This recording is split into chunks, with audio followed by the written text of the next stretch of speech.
ഇപ്പൊ ഈ യുക്തി അല്ലെങ്കിൽ ലോജിക്കൽ റീസണിങ് എന്ന് പറയുന്നതിൽ മെയിനായിട്ട് നമ്മൾ മുന്നിലേക്ക് വെച്ചൊരു സംഭവമാണ് കമ്മ്യൂണിസം എന്ന് പറയുന്നത്. അവർ കൂടുതലും അങ്ങനെയെന്ന് അപ്പോൾ അതിന്റെ ഒരു റിലേറ്റബിൾ പറയാം. അവര് യുക്തി വെച്ച് ദൈവമില്ലെന്ന് തെളിയിക്കുകയാണ്. പക്ഷെ യുക്തി കൊണ്ട് ഉണ്ടെന്നും പറയാം ഇല്ലെന്നും പറയാം. ഇപ്പൊ റിലീജിയസ് ആയിട്ട് വളരെ വലിയ സ്കോളേഴ്സ് അല്ല യുക്തി കൊണ്ട് ഉണ്ടെന്ന് പറയും. പക്ഷെ കമ്മ്യൂണിസ്റ്റുകാർ യുക്തി കൊണ്ട് പറയുന്നത് ദൈവമില്ലെന്ന് പറയുന്നത്. ദൈവമില്ല എന്ന് പറയുന്നത് എന്തുകൊണ്ടായിരിക്കും അങ്ങനെ ഒരു കാര്യം അവർ പറയാൻ? ഈ ലൈക്ക് ഇപ്പൊ വർക്കിംഗ് ക്ലാസ് ആണല്ലോ കമ്മ്യൂണിസത്തിലോട്ട് വരുന്നത്. അപ്പൊ എന്തുകൊണ്ടായിരിക്കും അവർ കൂടുതൽ അങ്ങനെ ഒരു അവിടെ ഒരു ഹ്യൂമാനിറ്റേറിയൻ കാര്യം ഇപ്പൊ ദൈവം എന്ന് പറയുന്ന എല്ലാം ഉള്ള ആളാണ്. നമ്മൾ ദൈവത്തിന് വേണ്ടി പ്രാർത്ഥിക്കേണ്ട ആവശ്യമില്ല. ഇവിടെ മനുഷ്യർക്ക് വേണ്ടി പ്രാർത്ഥിക്കുന്നത്. അവരാണ് ബലഹീനർ. അങ്ങനെ ഒരു പ്രിൻസിപ്പലിലേക്കാണ് അത് വരുന്നത്. പിന്നെ കമ്മ്യൂണിസ്റ്റ് എഗെയിൻസ്റ്റ് റിലീജിയൻ. കാരണം കാർൽ മാർക്സ് പറഞ്ഞ റിലീജിയൻ നല്ല കാര്യമാണ്. റിലീജിയൻ്റെ ഒരു കുഴപ്പം പറഞ്ഞാൽ ബ്ലൈൻഡ് ഫെയ്ത്ത്. അത് വരുമ്പോൾ ലോജിക് ഉണ്ടാവില്ല, റീസണിങ് ഉണ്ടാവില്ല. ഒരാളെ കൊല്ലാൻ പറഞ്ഞു കഴിഞ്ഞാൽ അത് കൂടുതൽ ചെയ്യും. ഈ ലോജിക് റിലീജിയനിൽ കുറച്ച് കുറവാണ്. അവിടെ റിലീജിയനിൽ ഏറ്റവും കൂടുതലുള്ള ഇമാജിനേഷൻ, ലോജിക് റിലീജിയനിൽ വളരെ കുറവാണ്.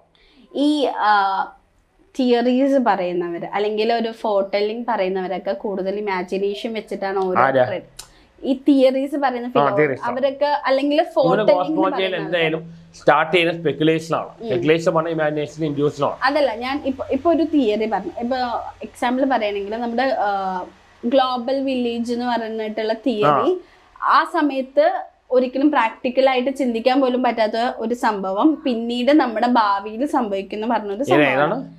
ഈ ഗ്ലോബൽ വില്ലേജ് ലൈക്ക് ഒരു ഗ്ലോബ് പോലെ ആയിരിക്കും നമ്മുടെ എർത്ത് ലൈക്ക് വേൾഡ് എന്ന് പറയുന്നത്. അപ്പൊ ആ ഒരു തിയറി എന്നൊക്കെ പറയുന്നത് ഇമാജിനേഷൻ വന്നതല്ലേ. അപ്പൊ എങ്ങനെയാണ് ആ ഒരു ഇമാജിനേഷൻ ആൻഡ് ലോജിക്കൽ അപ്പൊ ഒരു റിലേറ്റ് ആവല്ലേ? കാരണം ഇത് ഭാവിയാണ് അവർ പ്രെഡിക്റ്റ് ചെയ്യാൻ പോണത്. അതിനെ പറ്റിട്ട് എന്താ പറയാനുള്ളത്? സ്റ്റാർട്ടിംഗ് അല്ല ഇമാജിനേഷൻ ഇൻഡ്യൂഷനാണ്. ഒരു ഐഡിയ ഉണ്ടാവുന്ന ഇൻഡ്യൂഷനാണ്. അപ്പൊ അത് ലോജിക്കായിട്ട് എങ്ങനെ നമുക്ക് റിലേറ്റ് ചെയ്യാൻ പറ്റും? അത് ഡെവലപ്പ് ചെയ്ത് പിന്നീട് അത് റിയാലിറ്റിയിലേക്ക് കൊണ്ടുവരാം. അപ്ലൈ ചെയ്യുമ്പോഴാണ് ലോജിക് അനാലിസിസ് അപ്ലൈ ചെയ്യുന്നത്. ഒറിജിൻ ഇൻഡ്യൂസ്ഡ് ഇമാജിനേഷൻ ആണ്. പിന്നെ അത് പ്രാക്ടിക്കലായി അല്ലെങ്കിൽ റിയാലിറ്റിയിലേക്ക് കൊണ്ടുവരുമ്പോഴാണ് ലോജിക് അനാലിസിസ് അപ്ലൈ ചെയ്യുന്നത്. ഈ ഇമാജിനേഷൻ പോലെ വളരെ ഇമ്പോർട്ടൻ്റ് ആണ് ഇൻഡ്യൂഷൻ. ഒരു ആശയം വരിക, ഔട്ട് ഓഫ് ബോക്സ് തിങ്കിങ്. അതല്ല ആർട്ടിസ്റ്റുകൾക്ക് അത് മാത്രം മതി, കലാകാരന്മാർക്ക് ഇൻഡ്യൂഷൻ മാത്രം മതി. പക്ഷെ സയന്റിസ്റ്റുമാർ മാത്തമാറ്റിക്സ് അവർക്ക് ഇൻഡ്യൂഷൻ മാത്രം പോരാ, അതിൻ്റെ ഒപ്പം ലോജിക്കും വേണം. പക്ഷെ ഇപ്പത്തെ നമ്മുടെ ആൾക്കാർക്ക് ഈ രണ്ടും ഇപ്പൊ പറഞ്ഞ പോലെ ഇൻഡ്യൂഷൻ സിസ്റ്റം എല്ലാവരും ഇപ്പൊ ലോജിക്കിന് പറയുകയാണ്. ഇപ്പത്തെ യൂത്ത് എത്തിയിസ്റ്റ് ആവാനുള്ള മെയിൻ കാരണം അതാണ്. ലോജിക് വെച്ച് അവര് എത്തിയിസ്റ്റ് ആവാം.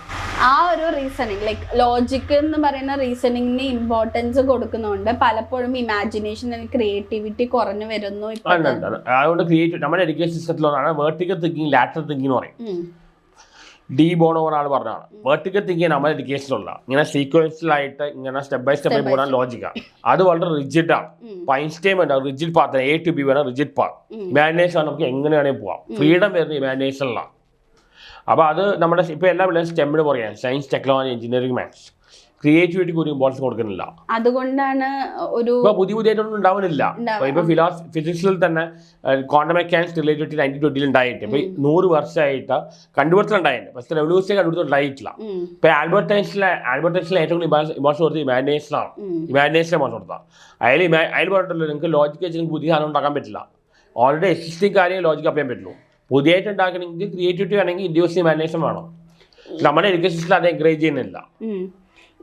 അതുകൊണ്ടാണ് ഇന്ത്യൻ എഞ്ചിനീയേഴ്സും സയന്റിസ്റ്റുമാരും ക്രിയേറ്റീവ് അല്ലാത്തത്. അവർ IBM പോയപ്പോൾ അവർ പറഞ്ഞു നിങ്ങൾ പോയി ചില ഹോളിവുഡ് മൂവീസ് കാണാൻ പറഞ്ഞു. ക്രിയേറ്റിവിറ്റി നമ്മുടെ എഡ്യൂക്കേഷൻ സിസ്റ്റത്തിൽ ഇല്ല ഒട്ടും, ഇൻഡ്യൂഷനൊട്ടും ഇല്ല.